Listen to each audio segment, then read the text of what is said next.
to New World Next Week. I'm James Corbett of CorbettReport.com. And I'm James Evan Pilato of MediaMonarchy.com. Give apes the vote. You won't regret it. We've got that story, plus a little bit of interesting action going on in the Asia Pacific. But first, you can't get dragged kicking and screaming into the brave New World Order without kind of killing off the past first. Sears has substantial doubt about its future. Sears, that back-to-school shopping destination for a generation of kids, has said after years of losing money that there is substantial doubt it will be able to keep its doors open. But it also insisted that its actions to turn around its business should help reduce that risk. It was still a dramatic acknowledgement from the chain that owns Sears and Kmart, which has long held fast to its stance that turnaround is possible, even as lots of people have all moved on to Walmart, Target, or Amazon. Sears has survived of late mainly with millions of dollars in loans funneled through the hedge fund of chairman and CEO Edward Lampert. But with sales fading, it is burning through all that cash. Sears Holding Corp. said late Tuesday it lost more than $2 billion last year, and its historical operating results indicated doubt about the future of the company that started in the 1880s as a mail-order catalog business. And the story goes on to kind of add in the human interest angle, where there is older citizens who basically said that we've always shopped there. They bought everything there from the time they were younger to even to this very day. James, I dug back on MediaMonarchy.com and found, among numerous amounts of stories, just about what has been called dead malls. A story going even back to February of 2009 on MediaMonarchy.com. Get ready for mass retail closings. So we've seen it coming for a long time. When they were talking about it in 2009, it was all related to the Great Recession.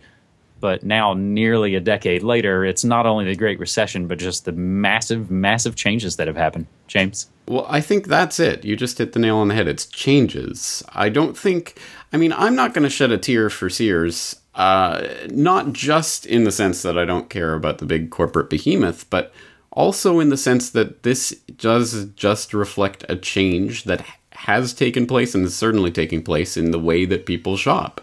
And I don't think that's a fundamentally horrible thing. It's just what we do with this. So it's interesting. They start out as a mail order catalog company. Well, they should essentially go back to that, but the 21st century equivalent, which of course is online, which is where people are increasingly doing their shopping. Now, I suppose there are two things that are about that. One is the loss of the sense of community space that we had in the shopping malls and going out for a shopping experience. But that was a contrived reality that was created by the sort of economic factors around it that made all of our interactions with everyone around us economic at base. So I don't know if that's something that we should weep the losing of. Maybe we should find ways to interact with people in real life that doesn't involve economic transaction solely. But secondarily, I mean, the other part of this is, of course, retail jobs, which are being lost and will continue to be lost as people continue to buy more and more online. You do not need as many clerks to walk around the stores if the stores are all online. And increasingly, if drones are going to be delivering things, you don't even need people to deliver them for you. So that is the way of the future. That is something that's significant and that we're going to have to, again, continue finding other solutions to. But I don't think the answer is to have more malls and to have more retail outlets. I mean, this just is the changing of the way that we are doing business. And again, I'm not going to shed tears for Sears and Kmart. I guess I can be kind of a nostalgic guy. I like, I like old-time radio and old movies and old jazz records and all that kind of stuff. So I think there's that little bit of sort of that loss of past.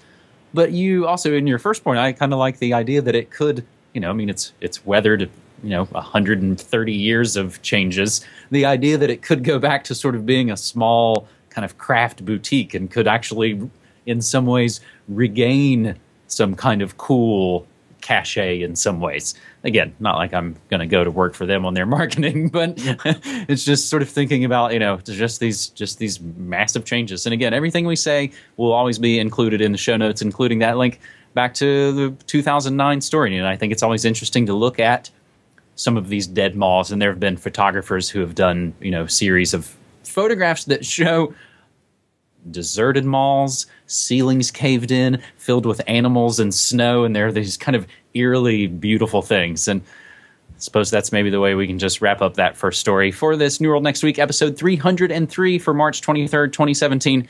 Our second story, Chinese landmark concept put into UN Security Council resolution for the very first time.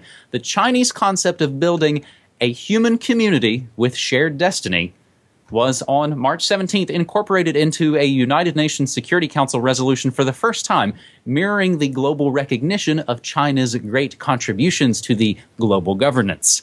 Also included in the newly adopted council resolution was China's Belt and Road Initiative, which aims to build a trade and infrastructure network connecting Asia with Europe and Africa along the ancient trade route. In a unanimously adopted resolution to renew the mandate of the UN Assistance Mission in Afghanistan, UNAMA, for 1 year, the 15-nation UN body urged to promote security and stability in Afghanistan and the region to create a community of shared future for mankind. Meanwhile, the latest council resolution also urged further international efforts to strengthen regional cooperation and implement the Belt and Road Initiative. The Security Council stressed, quote, the crucial importance of advancing regional cooperation in the spirit of win-win cooperation as an effective means to promote security, stability, and economic and social development in Afghanistan and the region to create a community of shared future for mankind, end quote. Since China first proposed the concept back in late 2012, it's gone on to shape China's approach to global governance, giving rise to proposals and measures to support growth for all. James, this sounds fantastic, doesn't it? It's just, again, a brave new world order, right? Yeah. I guess now that it's in a UN Security Council resolution, we can all dust our hands. Everything's over. History's over. We've reached the common goal of humanity. But this is an interesting story in a number of ways. First of all, for what it does portend about the role of China in shaping the UN-led global world order. Very interesting on that perspective. It's also interesting as a peek into the UNAMA itself, the assistance mission in Afghanistan. Why is the UN in Afghanistan? Oh, that's right, because NATO tore the country apart, invaded, and occupied it for, 15, 16, going on 17 years. I mean, however long they need to be in there. Absolutely ridiculous. But also it shows that China is taking a more active role in Central Asia and moving into, for example, the sphere of influence includes maybe Afghanistan a little bit. I think that's one of the aspects of this story. The other aspect is something that's pointed out by Peter Lee of China Watch over at Newsbud, who points out quite correctly that the interesting use of the win-win phrase, which sounds like just a kind of everyday political speak, but in the Chinese political context has its own meaning, is imbued with its own history and meaning. And we can get a sample of that from a report that was just up on the Japan Times a couple of days ago about did America's top diplomat inadvertently offer China a new great power relationship? Talking about some of the catchphrases that Rex Tillerson was using when he was talking to Xi Jinping, like building non-confrontation, no conflict, mutual respect, and always searching for win-win solutions. And they quote a director of the International Security Program at the Lowy Institute in Sydney saying, these innocuous-looking set phrases are imbued with coded meaning by Chinese officials. Hence, mutual respect implies recognition of so-called core interests and even implicit endorsement of a new model of major power relations. So these little code words have real meaning at least in the Chinese political context, and they're managing to slip them into UN Security Council resolutions. In their mind is a huge diplomatic win. It means that people are looking more like, oh, okay, China can be this global driving powerhouse in the international arena, and their version of win-win and mutual respect and all of this is now being encoded and enshrined in UN law. So there's a lot going on under the surface of this story. Obviously, I'll throw in the link to that Japan Times article and also to the China Watch episode from Peter Lee, where he talks a little bit about that win-win phrase and what it really means. But very interesting story, and it peeks under the hood of a number of different things that are going on in global relations right now. It does, and as I call him on the Morning Monarchy, Rex on Tillerson, making the voyages all around the world. And I mean, inadvertently, that seems hard to believe that he would inadvertently use a lot of their sort of dog whistle catchphrases, right? Yeah, it does seem oddly suspicious, we'll put it that way. Okay. Well, the other Chinese story that we'll include as a related is one that really caught my eye, so to speak. Beijing installs toilet paper dispensers with facial recognition software. So somewhere between maybe putting up a sign saying, please don't use so much toilet paper, or installing something, as this article will include, basically says something a Bond villain would do. So I think that sets us up for our strange third and final story on this New World Next Week, episode 303. Should a chimpanzee be treated as a person with legal rights?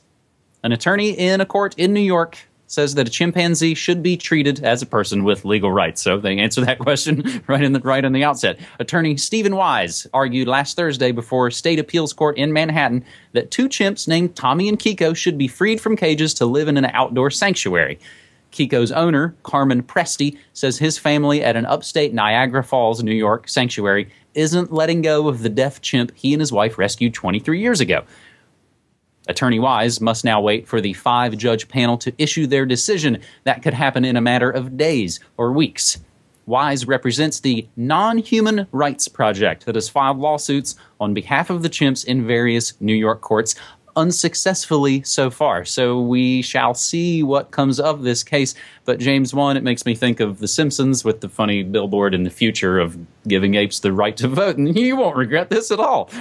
But it also reminds me of the recent video you put up, where we're getting these glimpses of generally a horrific future, and we have it's catching sight of that, and it's probably scaring a lot of us, whether we're sort of realizing it consciously or it's just those things that we're kind of noticing and kind of filing away, and each thing gets a little stranger as the time goes by. So, James, what any thoughts? I don't know if you really have much to comment. Maybe we'll see what happens when the case comes out. But. Yeah, I think I think you're right. This is obviously a glimpse of something that's going to be coming at us in a lot larger way in the future. But I think it's another example of one of those stories where the kind of basic underlying idea of it is something that appeals to people. Well, non-psychopaths generally would say, yes, we should treat animals more humanely, with more respect. We shouldn't, treat them in torturous ways or whatever, just, for our own kicks.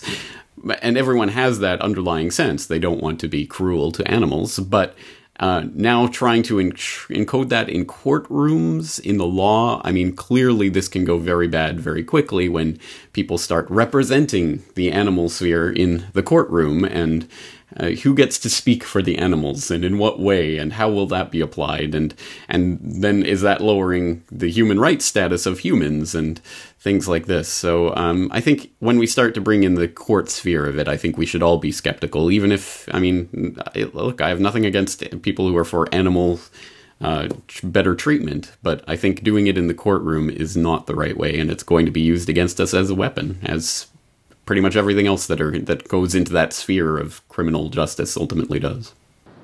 I'm just reminded, even as we're sitting here talking about it, and in some ways what isn't a weapon is the fact that lots of people, again, feel just as you described, stopped going to SeaWorld. And that's why circuses have gone out of business, which I talked about on a recent Good News Next Week episode.